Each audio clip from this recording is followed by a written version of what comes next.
Hey guys, welcome back to my YouTube channel. আপোনালোক কেনে আছে? আশা কৰিছো আপোনালোক সকলো ভালে আছে। So guys, আজি মই আপোনালোকৰ কাৰণে লৈ আহিছো এটা নতুন ভিডিও। আপোনালোক যদি মোৰ চেনেলটোত নতুন হয় তেনেহলে মোৰ চেনেলটো সাবস্ক্ৰাইব কৰিব নাপাহৰিব। So guys, আজি ভিডিওটো ষ্টাৰ্ট কৰো। আজি মই বনাম মাছৰ তেলৰ খাৰ ভাত। তাৰ কাৰণে কি কি সামগ্ৰী লাগিব আমাক আহক চাই লওঁ। এয়া চাওক। ইয়াত মই মাছৰ তেল যেহেতু বনাম সেইকাৰণে মাছৰ তেল লৈছো 1 প্লেট। ইয়াত এবাটি মাছৰ তেল হ'ব আৰু ইয়াত মই লৈছো 1 প্লেট ভাত আৰু এইফালে লৈছো কেঁচা জলকীয়া 4-5টা মান ফালি আৰু ইয়াত লৈছো ডাঙৰ এটা পিয়াজ কাটি লৈছো। এইখিনি বস্তুৰে আজি আমি বনাম মাছৰ তেলৰ খাৰ ভাত। সো গাইস আপোনালোকে ভিডিওটো একেবাৰে শেষলৈকে চাই থাকিব।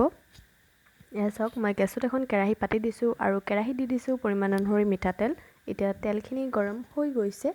এতিয়া ইয়াত মই দি দিম কেঁচা জলকীয়া আৰু পিয়াজখিনি যিখিনি কাটি থৈছিলো সেইখিনি ইয়াত মই দি দিছো আৰু এতিয়া পিয়াজ আৰু জলকীয়াখিনি অকমান ৰঙচুৱা হোৱালৈকে মই ভাজি লম।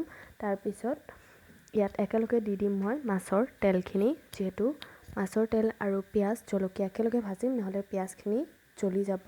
সেইকাৰণে একেলগে এই গোটেইখিনি বস্তু আপোনালোকে ভাজিব আৰু ইয়াত মই অলপ পিছত দি দিম পৰিমাণ অনুসৰি নিমখ। আপোনালোকে নিজৰ পৰিমাণ অনুসৰি নিমখৰ ব্যৱহাৰ কৰিব আৰু ইয়াত যিমান পাৰে তেলৰ পৰিমাণটো বেছিকৈ ব্যৱহাৰ কৰিব তেতিয়া খাই খুবেই টেষ্টি লাগে। এয়া চাওক মই ইয়াত 1 চামুচ নিমখ দি দিছো।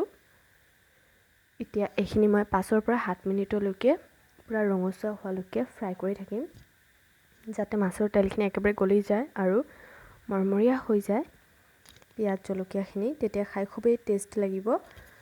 এয়া চাওক এইখিনি মই ভালকে 5-7 মিনিটলৈকে ফ্ৰাই কৰি লৈছো একেবাৰে ৰঙচুৱা হৈ গৈছে। এতিয়া ইয়াত মই দি দিম যিখিনি ভাত মই লৈছিলো সেই ভাতখিনি ইয়াত মই দি ভাতখিনিও ঠিক তেনেদৰে 5-7 মিনিট ৰঙচুৱাকৈ ভাজিম। এনেকৈ খাই চাবচোন আপোনালোকে ঘৰত বনাই খুবেই টেষ্টি হয় খাবলৈ মাছৰ তেলৰ খাৰ ভাত। কিছুমানে মাছৰ তেল নাখায়, যিসকলে নাখায় পেলাই দিয়ে সেইসকলে এবাৰ হ'লেও এই ৰেচিপিটো ট্ৰাই কৰি চাব আৰু মোক কমেন্ট কৰি জনাবলৈ নাপাহৰিব আপোনালোকে খাইনো কেনেকুৱা পালে। এয়া চাওক ইয়াত মই এতিয়া দি দিছো ভাতখিনিও ঠিক তেনেদৰে মই ফ্ৰাই কৰি ল'ম।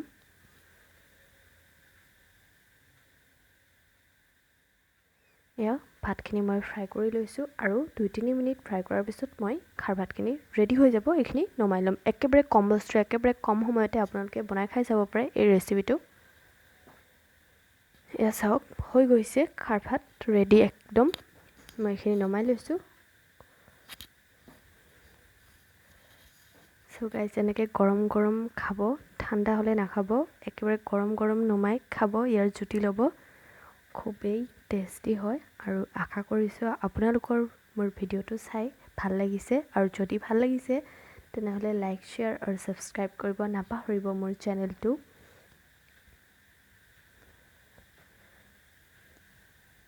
Thank you guys. আজিলৈ আহিছো, পুনৰ লগ পাম এটা নতুন ভিডিওত।